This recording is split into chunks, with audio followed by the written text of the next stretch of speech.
안녕하세요. 50세대 우수아입니다.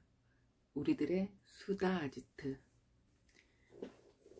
오늘은 충고나 조언하는 걸 좋아하는 사람들에 대해서 얘기를 해보려고 해요. 충고나 조언을 하는 척 하면서 우리를 화나게 하고 자존감에 송곳을 들이대는 그런 사람들이 있죠. 충고나 조언도 습관인 것 같아요. 늘 그렇게 하는 사람들은 또 늘 그렇게 하더라고요. 사회생활 하면서 만나게 되는 사람들도 그렇고, 또 생각해보면 제일 많은 충고와 조언은 혈연으로 엮여진 가족이나 그런 친척들에게서 제일 많이 나오는 것 같긴 해요. 그 사람들의 그 조언이나 충고가 사실은 제일 상처가 되기도 하고, 본인들은 나를 잘 안다고 생각하니까 툭툭 내뱉죠. 근데 사실 알고 보면 저를 제일 모르는 사람들일 수도 있어요. 저희가 밖에 나와서 사회생활 하는 모습과 그 집에 돌아가서 가족들과의 모습을 생각해 보면 똑같은 사람들이 얼마나 있을까요?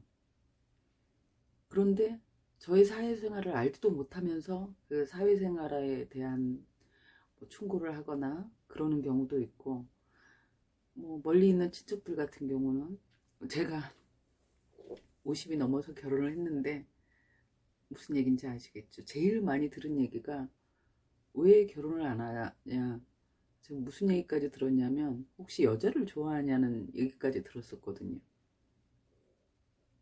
근데 저는 결혼을 안 한 게 아니라 글쎄요, 못했다고 표현하긴 좀 그렇기는 해요. 제가 결혼에 큰 일단 관심이 없었겠죠. 관심도 없었고 기회도 닿지 않았고, 그렇지만 제 또래의 사람들이, 제 또래의 여자들이 다들 결혼을 하고 어느 순간 제 주변에 40 뭐 초중반이 지나가면서 그 미혼인 제 또래가 없을 때 제 마음은 더 힘들거든요. 근데 그냥 아무 생각 없이, 아 그러면 본인이 남자를 소개를 시켜주든지 결혼할 수 있는 어떤 환경을 만들어 주든지, 그러지도 못하면서 말로 툭툭 하는 거죠. 난 이미 아플 대로 아파 있는데 소금을 치는 겁니다. 골마서 터진 상처에. 그렇지만 그게 나를 위한 말이라고 생각하는 거예요. 그걸 아무 꺼리낌 없이 하죠.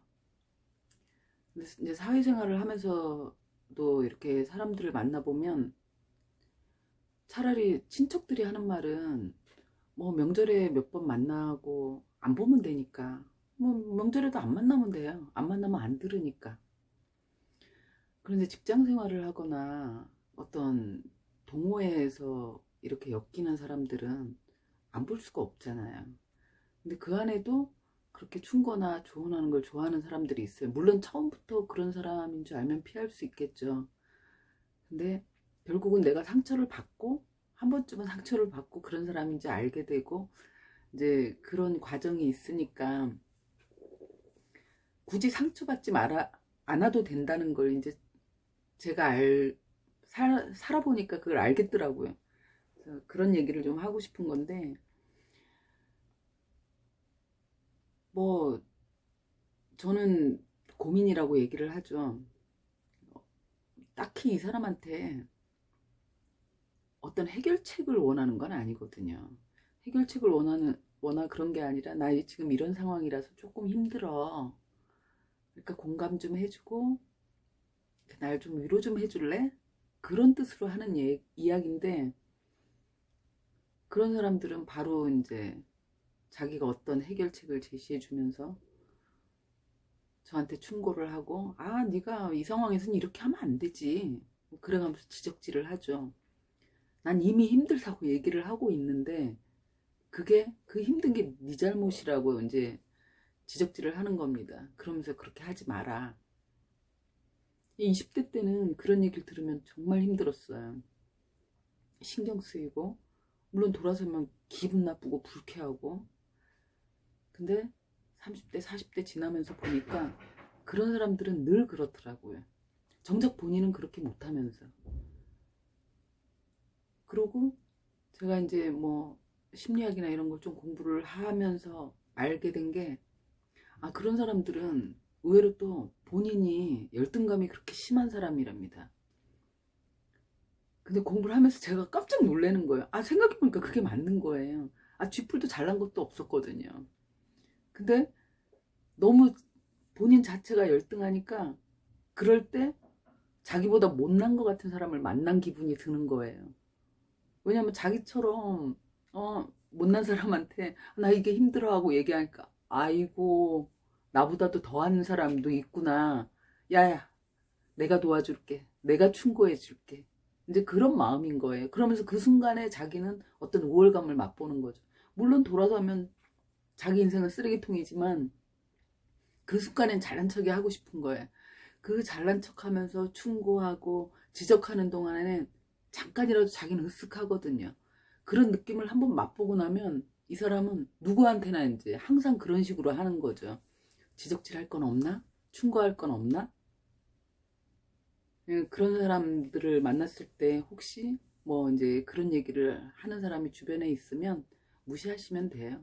그냥 속으로 생각하세요. 네 인생도 참 불쌍하다. 얼마나 잘난 척할 곳이 없으면, 자존감이 얼마나 바닥이면 지금 이 순간 내가 보여주는 이 작은 상처 하나를 씹고 맛보고 즐기면서 그 우월감을 맛보고 싶어 하는 거 하고 있냐. 이제 그런 생각으로 그냥 무시하시면 되는 것 같아요. 가엽게 생각하면 그게 제일 좋은 방법인 것 같아요. 그 사람들은 어차피 자기의 열등감을 해소할 방법이 그거밖에 없는 거예요. 내가 고치려고 해서 고쳐지지도 않고, 어, 아, 이렇게 하지 마. 만약에 이제 그런 식으로 하면 그 사람은 더 분노하고 나의 적이 될 수 있거든요. 굳이 그런 열등한 사람을 내 적으로 만들 필요도 없어요.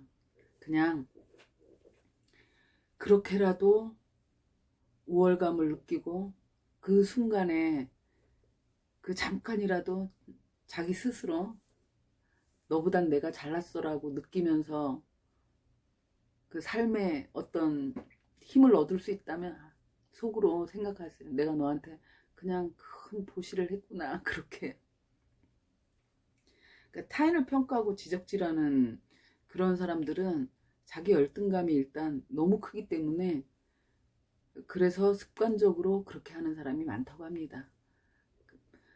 누가 나한테 충고나 뭐 조언을 하려고 하면 그냥 무시하시면 돼요. 진짜 전문가들은 절대 충고나 조언을, 그런 싸구려 충고나 조언은 하지 않아요. 왜냐면 전문가들은 충고를 할 만큼, 조언을 할 만큼의 어떤 정보를 나한테 주기 위해선 자기도 그 많은 시간을 들여서 공부를 했는데 공짜 조언을 할 리가 없잖아요. 그 조언을 하면서 돈을 버는데요. 그게 그 사람의 전문인데.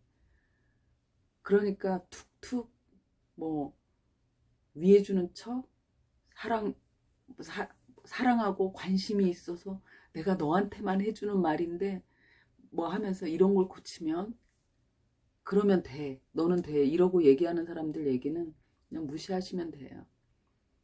나를 화나게 하는, 나를 화나게 하려고 하는 말인데 그 말에 내가 화를 내버리면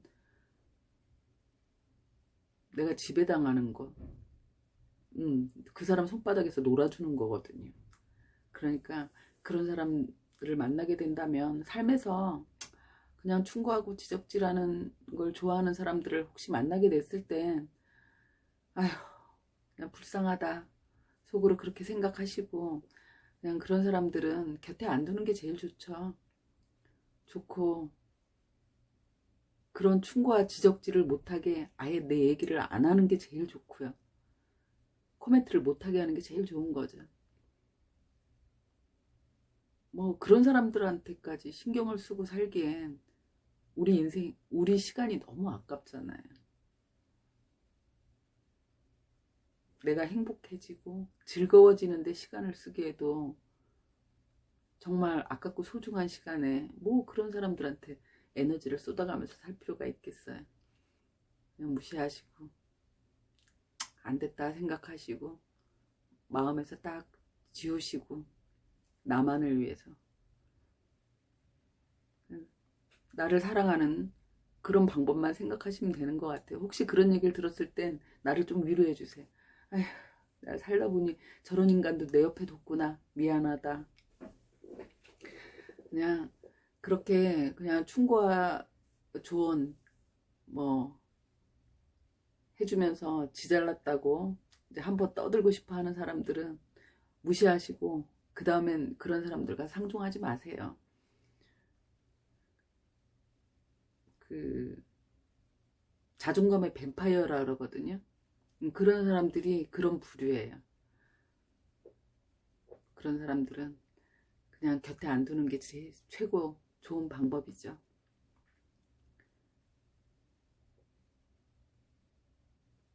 오늘 월요일